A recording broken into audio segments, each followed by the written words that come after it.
여러분 안녕하십니까? 보이스피싱 범죄가 처음 공식 확인된 건 2006년입니다. 지금까지 27만 8천여 건, 피해 규모는 3조 8천억 원이 넘습니다. 수법은 날로 교묘해지고 있습니다. KBS는 이 피싱 조직의 내부 자료를 입수했습니다. 피해자를 속이기 위해서 여러 상황을 가정해 만든 이른바 시나리오가 담긴 파일입니다. 지금 이 순간에도 중국이나 베트남에 만들어 놓은 콜센터에서 활용되고 있을 겁니다. KBS는 추가 피해를 조금이라도 막기 위해서 피싱 조직이 치밀하게 짜둔 시나리오와 숨겨둔 장치들을 분석해 하나씩 설명드리려고 합니다. 먼저 김성수 기자입니다. 시나리오 모음이라고 적힌 폴더, 파일 6개가 들어있습니다. 피싱 조직이 피해자와 통화할 때 예상되는 상황별 멘트를 정리해 놓은 겁니다. 우선 경찰, 검사, 금감원 과장, 은행 법무팀 등 금융 수사기관을 사칭하며 접근합니다. 지금 전화드린 곳은 강서경찰청 사과에서 연락을 드렸고요. 특별수사 제1부 검사입니다. 아시겠죠? 범죄에 연루됐단 말로 피해자를 일단 당황시킨 뒤 문자나 SNS로 위조된 수사 서류까지 전송합니다. 건번호 2017 조사 0588 호환권 확인되시죠? 공문 아래 보시면 요지당 1번부터 4번까지 기재가 되어 있을 거예요. 주로 언급하는 혐의는 성매매나 온라인 사기. 강남 오피스텔 알고 계신가요? 총 7곳에서 성매매 알선 및 불법 자금 혐의로 주범 김상우를 검거를 했는데 혹시 본인과 관계가 어떻게 되실까요? 저희가 얼마 전에 강남구 선릉에 위치한 그 오피스텔에서 그 성매매 알선 및 금융 위반 혐의로 주범 이지연이라는 40대 여성을 검거했는데 혹시 아시는 분이십니까? 잘못한 일이 없어도 당장 수사가 진행 중이란 말은 무시할 수 없는 압박으로 작용합니다. 현장에서 제 통장이랑 신분증이 발견됐다고 얘기를 하니까 그래서 혹시나 해서 얘기를 한번 들어보게 되는 거고.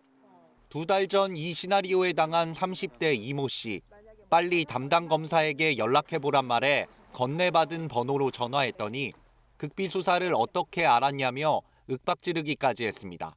주위에 알리거나 수사에 협조하지 않으면 구속될 수 있다는 협박도 뒤따랐습니다. 또 의심을 하게 되면 계속 보안 수사라는 거를 강조하면서 가족한테도 누설을 하면 안 된다. 그래서 완전 고립을 시키는 거예요. 변호사를 대동해도 못 나온다. 최소 10년이다. 이렇듯 피해자들의 의심을 무력화한 건 상황별 대응 시나리오였습니다. 완벽하게 숙지한 다음에 이제 업무에 들어갔어요. 모의 전화라던가 어떤 상황에서 어떻게 말해야 되는지 문제 같은 것도 내면은 그걸 다 통과를 해야지 실제 업무를 할 수 있었어요.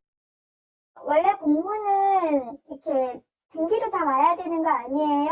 라고 하면 네 선생님 이렇게 하고 이제 다른 이렇게 그 잘잘잘잘 이렇게 나온단 말이에요, 대답이. 근데 대답이 청산유수로 나왔는데 이 씨는 결국 가짜 검사가 시키는 대로 신용카드 6장을 자신의 집 우편함에 넣어두었습니다. 당국이 그걸 가져가서 누명을 벗겨줄 줄 알았지만 카드는 피싱 조직에 넘어갔고 그들은 3억 원 넘게 돈을 빼갔습니다. 그냥 대본 그대로 읽었구나. 제가 이제 질문을 만약에 약간 방향을 다르게 해서 결과적으로는 같은 대사가 돌아오는 거예요. 단 1원이라도 환수가 안 되면은 난 혐의자에서 벗어날 수 없다. KBS 뉴스 김성수입니다. 일단 피해자를 1차로 속이는 데 성공했다고 판단하면 피싱 조직은 이제 피해자를 완전히 고립시키려 합니다. 아예 숙박업소 같은 데 몰아넣고 가족이나 지인들로부터 단절시킨 뒤에 돈을 뜯어내는 수법이 요즘 활개치고 있습니다. 계속해서 최예림 기자가 보도합니다. 한 남성이 호텔 앞에서 경찰에 붙잡힙니다. 보이스피싱 현금 수거책입니다. 그에게 돈을 건넨 피해자는 피싱 조직이 시키는 대로 이틀간 이 호텔에 머물면서 2,700만 원을 넘겨줬습니다. 피해자를 일단 가족이나 지인으로부터 물리적으로 고립시키는 건 KBS가 입수한 피싱 시나리오의 새로운 핵심 수법이었습니다.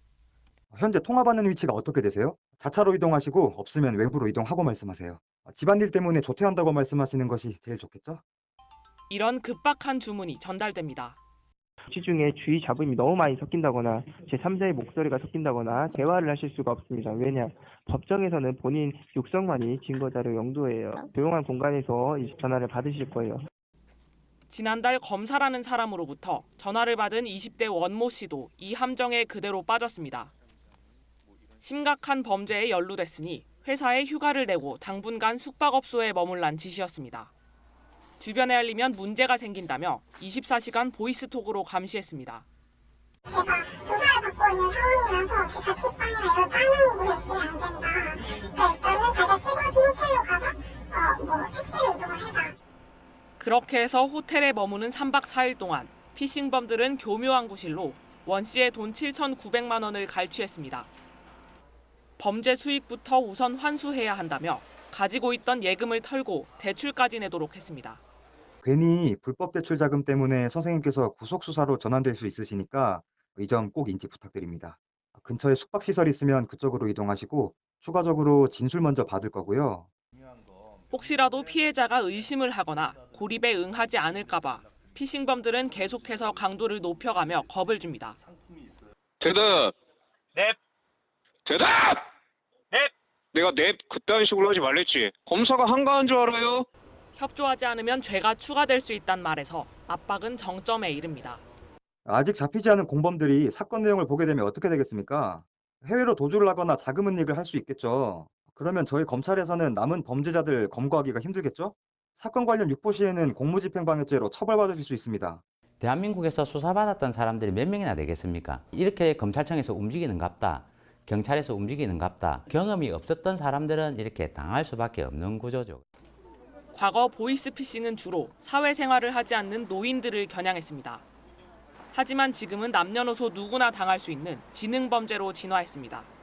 개인정보를 다 알고 있어서 그분들 신용 조회를 하거든요. 신용 등급에 따라서 달라지거나 연령대나 그리고 여성, 남성도 좀 달라지고 그렇습니다. 윽박 지르고 화내고 협박하는 부분에서 좀 흔들린 것 같아요. 이걸 잘 못하게 되면 진짜로 신상에 좀 문제가 되고 지금 잘 다니고 있는 회사도 못 다니게 되는 건가? 이런 불안감이 들면서 일단 하라는 대로 해야겠다 생각부터 먼저 들었던 것 같아요. KBS 뉴스 최혜림입니다.